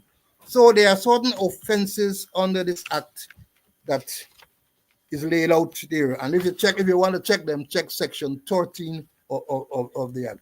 There are some other things that I want to talk about, but this public order. But Paul, let me give you a chance to say a couple other things. Well, thanks. The thing by now, they need to understand what the Public Order Act is. As I've said, there is no curfew. This restriction to meetings. I don't know people that's got meeting between 12:30 in the morning and 4 o'clock. But that is 5 o'clock, sorry. But that is what this order is saying. That you can't assemble, you can't hold no march or public meeting between that time, 12:30 in the morning and 12:30 and 5 in the morning. So any other time you can do your thing. That is what it is saying. I mean, this thing is laughable. Who sat down and decide that this is the vulnerable time where you need to restrict the movement of people? Make sure you don't have meetings, gatherings, and so on. 12:30 in the morning to 5 o'clock in the morning. I don't know. Some of these things are beyond comprehension. Now let me move on quickly because we run out of time. The next flashpoint, let me warn them. The squatter. Let me start from the top. Because the post is controlled by the government. So let me start with the president, the vice president, Robeson Ben, the Home Affairs Minister, Jerry Govaya, the National Security Advisor, Mark Phillips, the line Prime Minister, right? Nandalal, the Attorney General, Ikin, the squatter. Let me tell you all, the next flashpoint in this whole thing is likely to be the day of the funeral, right? The day of the funeral. I saw a civilian, calling him, he posted on social media this morning, and I deliberately printed it out. He said, do the security services have a security plan for this funeral? Or will it be the same incompetence? Simply allow the chaos and then shoot people, and then shoot some pellets, tear gas, and live rounds. Is it just a click away? It is just a click away. Google Jamaica Constabulary security plans for high-profile funerals, or simply call your counterparts in Jamaica. They have mastered the thing. The president should demand a plan on his desk forthwith. Let me say, you ain't got to go so far. You don't have to go so far. When I was there, we had plans to deal with high-profile funerals. Because you had all of these criminals, when they were killed, they used to go and try to get gun salute. We had plans to deal with all of those things, right? We had plans to deal with them funerals. And let me give them some hint. As we said earlier, you have got to interact with the family. I know interaction with families and so on is a difficult thing for many of you. But since you have McBean, a very competent officer, seems to be the point man, he has got to find out from the family what funeral arrangements they have, when they are going to bury, where they are going to bury. All of that type, you got to go. Now, once you get that, you have to put together an operational order. Put together an operational order. Who can be on the command? Right? As Mr. Conway said, order simple, IIMAC. Information, intention, M is method, A is administration, and C is your command, communication, right? You put together the order. They have a lot of templates there. You put together a comprehensive order to deal with the funeral. Because at this funeral, if you all ain't suspect or if you know by now, if common sense and tell you all it's gonna be massive, something is wrong with you. It is likely to be massive, something is wrong. So you have to have all the details. Where the church is, where the burial place will be, all of those things. Because you're gonna have a lot of VIP politicians and all, everybody gonna run there. No worry, the president tell you, but you shouldn't politicize this thing. He gonna go, all them gonna go for cry crocodile tears. They're gonna use the opportunity to go and express condolences and all that. So you gotta plan for them. How they're gonna go, secure the area. You got to talk about having parking arrangements, barriers to keep people from certain places, especially around the graveside. This thing called for some planning, right? You have to have strategic deployment of ranks, not to intimidate people, but to make sure that the traffic flows and that order is maintained. Strategic deployment of ranks. Not forget TSU going out there with guns and intimidating people. People already ain't got no confidence in the police. None. They don't have it. If you still say, well, get little, I believe over the past couple of weeks, the little that was there have been eroded, dissipated. And then you have to have what we call, perhaps even after the funeral and so on, because the funeral gone done in the night, because they're going to go on. Trust me, either start service or midday and anything, they're going into night. And on the night on the road, you get cars and cars and cars and all sorts of things, bicycles, motorcycles. You have got to have saturation patrols to give residents the calm and little confidence that everything is all okay. You have got to advise people to make sure they do the business and get off the road early, because you don't want unnecessary congestion and so on the road. This thing requires some planning. But I going to sit down and say, oh, them scape and all them type of things, scrape head, and all sort of nonsense they're going to talk. Right? You have to sit down and you're going to plan. And most of all, the ranks have to be briefed to exercise maximum restraint. But I hope by now they get loud, they got all of these things to want people, you know. I mean, this is unacceptable that the right unit running out there and they're shooting while they got police scooting. Well, they were taught to shoot and scoot. They were advised to shoot and scoot. But they're shooting and other people scooting, including some of their colleagues. Look, let me tell you this. This is not rocket science. The only problem that you are saturated now with incompetent people. I ain't got time for going to all that today. Incompetent people. And I want to, before I bring in Mr. Conway, there was a statement saying that the president has made a statement in relation to the dissemination of this false information. He blaming civilians. He's showing the civilians. Well, I tell you long, the head of the corporate propaganda unit, corporate communications unit, corporate propaganda unit, Mark Ramatar, should be allowed to pack up and go. They said last week when this thing happened, he was on leave. Well, in charge of the unit, he should have never been there in the first place. And this false release is not an isolated incident. They have been making false release to the public for the longest while. Pack up and go. So the president blaming civilians. But who put them there? It's the first time in the history of the Ghana police force, at least the recent history that I know of, you got a civilian dealing with communication and publication in the police. He went there post-2020. When the government came into power, then I put it there to post propaganda. Because that's all he does. And he seems to have no checks as to what he should release, and nobody seems to vet these releases. So the man releasing us as a crap. And now you tell civilian, blame it on civilians. So how the civilian get the information? Were the civilians manning this control center that they say, you see this girl going into a black and red vehicle? But were the civilians the one who initiated or who started this thing? The record should show. But you're trying to show, well, you should be thrown under the train. No bus, because bus you can maneuver and duck out, but put you under the train, upon the line. Like you get crushed. Not literally. I ain't gonna say I advocating violence. Right? I am saying that Mark Ramatar, Ikin, should pack and go. I said so since in the Brutus matter, when you all throw Brutus under the bus, Ikin should have been going with him. Ikin is incompetent. And coming as I close about this sheriff security, we get enough to talk about it. The same man, he name mentioning often, Amir Ahmad, who's supposed to be the head of the sheriff's security, who it is alleged on Monday night was out there firing gun indiscriminately at people. This is the man who bought immunity. He gave Akin $8.5 million to finance Brutus' wedding until he keep the change. That is what they say. Misconduct in public office and nothing happened. Nothing happened. Well, I shouldn't say nothing happened. The man was promoted to commissioner. Jagdeo said that was reprehensible. Reprehensible. You repeat the word twice to emphasis, I guess. And what happened? Are you promoted to commissioner? Y'all promoted him to commissioner. So when things happen, we are jumping around. I see everybody now, a lot of people calling for him to go. I started that call a long time.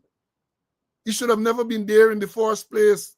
Not only because he has passed the age of retirement, but he's incompetent. He's incompetent. I know the man. The man worked with me. When I lectured at the University on Public Safety and Security, he was a student that never finished the course. I know the man. 83, Mr. 83. I know 83. The man was so controversial, and y'all put it there. Put it there. Ask at the baggage. Jagdeo, they say I get baggage. I get baggage. Jagdeo, when I was to be appointed as the chairman of the Police Service Commission, Jagdeo said that he's not in favor of. I know that to get consultation between the leader of the opposition, which he was at the time, and the President Granger. He said he doesn't support my appointment because I get baggage. I get baggage. Look at Akin and them. Look at some of your ministers you get, your PS will get sanctioned and all them. I get baggage. Jagdeo, I get baggage. I could get baggage like you. Sue say you're taking $500,000 to give Chinese man business. And you call it, you saying slow get baggage. As if you're out there, you know, you come to tomorrow cuss. I hope that you cuss me so I could cuss you back. Hope that you put on your red underwear. Yeah, in the country, we just call them drowsy. I know it's drowsy, but I red drowsy are confused. And I gotta make sure me I get drowsy, me get speedo. I gotta put on my speedo and I can abuse back. Because that's what you all understand. You think I frighten you? With your nonsenseness? Right? Well, let me bring in Mr. Conway for people calling for the therapy. Let me bring Mr. Conway for the closing, and then we're gonna talk about some other stuff. Go ahead, my brother. Yeah, and getting back to the statement of the president that a civilian in the command rule. I don't know, if a civilian working, somebody not gonna be in charge, and if a civilian say, hey, so I get something here, with a black and red car and all kind of thing, the girl going in, you guys say, bring it, let me see. Let me check it out. This is good information. Excellent. Let me see it. You can spread it yourself. And then even the commander, the tape showing that he telling people, I get it there. I get it on my phone. The girl got in the car. She did read up. She's sitting somewhere else. So y'all go along, y'all way. So you want them to go so that they can do their own thing. It's shocking. And then up to now, they have not admitted that they don't have a tape. They're talking about false release. What's false release say? We do not have a tape showing the girl has gone in that vehicle. We do not have a tape saying the vehicle heading to Vredenhoop. We do not have a tape saying the vehicle heading somewhere else. Say that. But they're talking about false release. It's not false release, it's a lie. It's lies that they're talking about, And Paul, getting back to this investigation, I hope this investigation is still active. Up to now, we know who is in charge of this investigation. We know how it proceeding. They promise that they get proper update. We ain't hearing anything. Is the hotel still a crime scene? I know for sure that they didn't lock it down properly. Is it still a crime scene? And then so much of things has gone wrong, Paul. So much of things has gone wrong that they did not protect the crime scene. They allow it, and they allow people to trample on the crime scene. But we still remind them that we're dealing with the death of a human being. The death of a human being. And I will always remind them, this is my quote from the FBI, no greater honor will ever be bestowed on an officer or a more profound duty imposed on him than when he's entrusted with the investigation in the death of a human being. It is his duty to find the facts, regardless of color or creed, without prejudice, and let no power nor deter him from presenting these facts to the court without regards to personality. And this is what I got to leave with them. And I always got to give me a financial statement. The investigations into serious financial irregularities at the Police Finance Office and Region 1, perhaps it gone to a stalemate. I know what they had the department doing, they had a stalemate. Serious thing. Paul, you mentioned that Hicken must go. The finance officer must go too. All them must go. That and I might sound a little religious or might sound a little controversially. When the Lord cast out the devil from hell, from heaven. I remember the devil was an archangel. The devil pulled on a whole set of people with him. A whole set of people came down with him. And the same thing when he can go in, a whole set of people must go with him. A whole set of people must be pulled down with him, including the finance officer, including some other people which I will name later on. But that's how it got to be. All right, thank you, my brother. Thank you. Now let me I got a couple. Let me show you one of this tape. I always show when Jack Joe sit down there tomorrow and talk. We should ask you about this. With our access to cash secured, we moved forward with the deal. As a final step, Sue took our colleague, Mr. Chan, next door to meet the Vice President himself. Thank you so much for seeing me. Yeah, please have a seat. Jagdo avoided talking specifics, but told us how close he is to Sue. Do you understand our deal in detail? I'm not getting involved in business. You will get the support. Sue is my friend. He gets all the support. We have to be clear about all the agreements. Sue deals with all the agreements. I don't. I understand. The thing is that my thing is that I'm in government. I understand. So I assist from government side. I know. That's it. Sue interjected, telling Mr. Chan this wasn't the place to talk about the bribe. 因為佢由頭到係啦，即係我要知道，即係啲錢係入咗佢嗰度先得㗎。如果唔係 ，Okay, thank you so much for giving me time. I hope I can see you again. Yes, thank definitely. you. 佢隻手永遠係好乾淨。You who are out there, if they come, we gotta shoot and scoot. And shoot good and scoot. And keep shooting and scooting until help arrives. Well, this one here too can help show you all this slacker. Prime Minister, look, he's at an official function. I think it was in Honduras. Or somewhere. Look how the man dressed. And people who work with me know that damn type of dress, you couldn't get past me at the TSU with that. No way. And let me show you all the final one before we are looking for next tape. I gotta give y'all what y'all deserve, man. Hold a while, bear with me. Bear with me while I pull down this thing. Sometimes the devil at work, you can't put your hand on these tapes immediately. But y'all be here, I'll get it here someplace. Sit there and fabricate that. Unless you say who the person is, I can't comment on anonymous people. Okay, well, let's talk about specific individuals. What is your relationship with Mr. Sue Jurong? Sue? Oh, Sue? My relationship? Nothing. He's a tenant in my place, yeah. And he's a good friend of yours?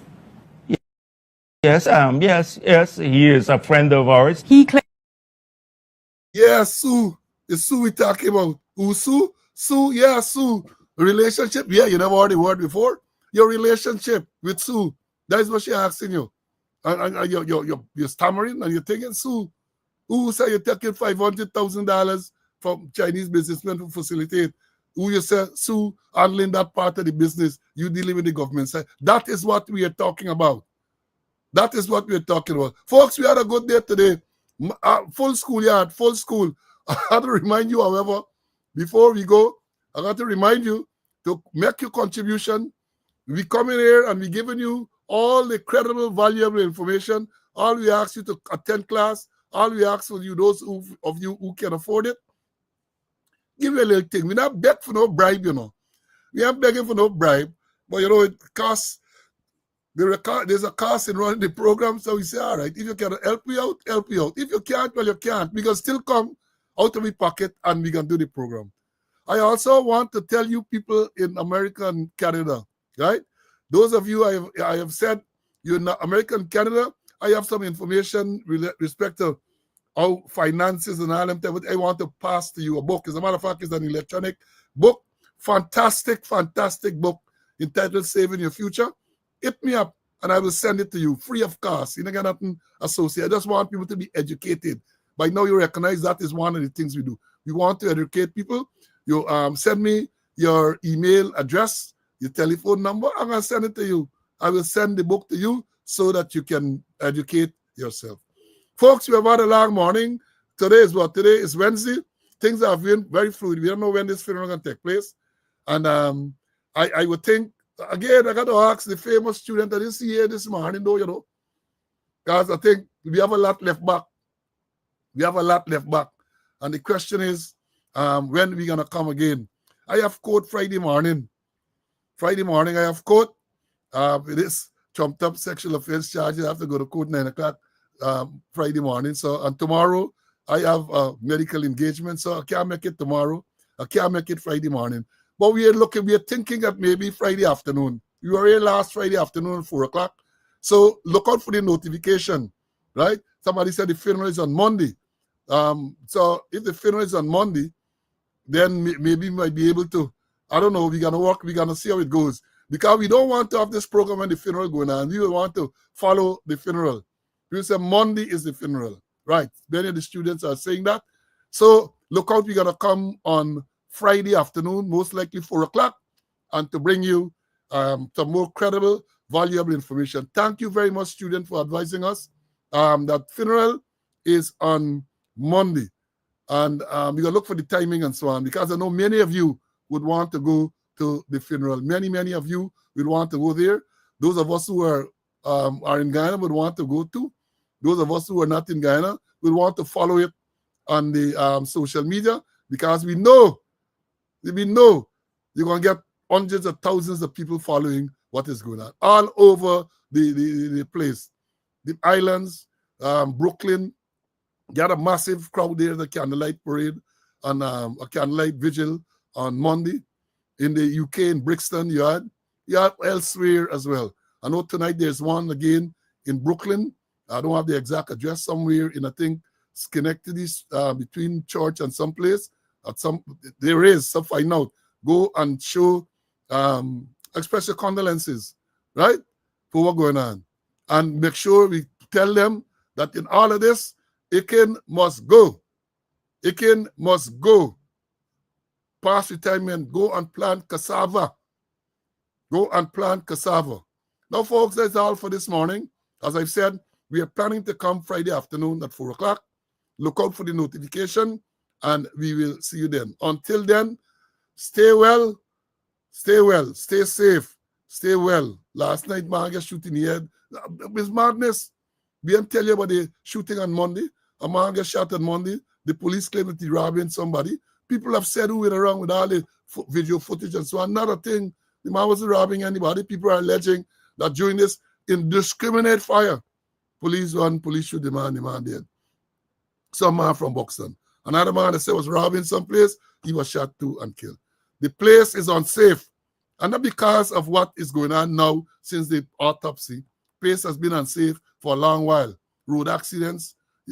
It's madness. It's madness. Incompetence.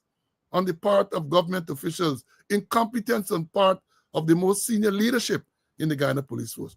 They have competent people, but the competent people are not favored. So they're putting incompetence. So be safe. Until then, stay well. Bye.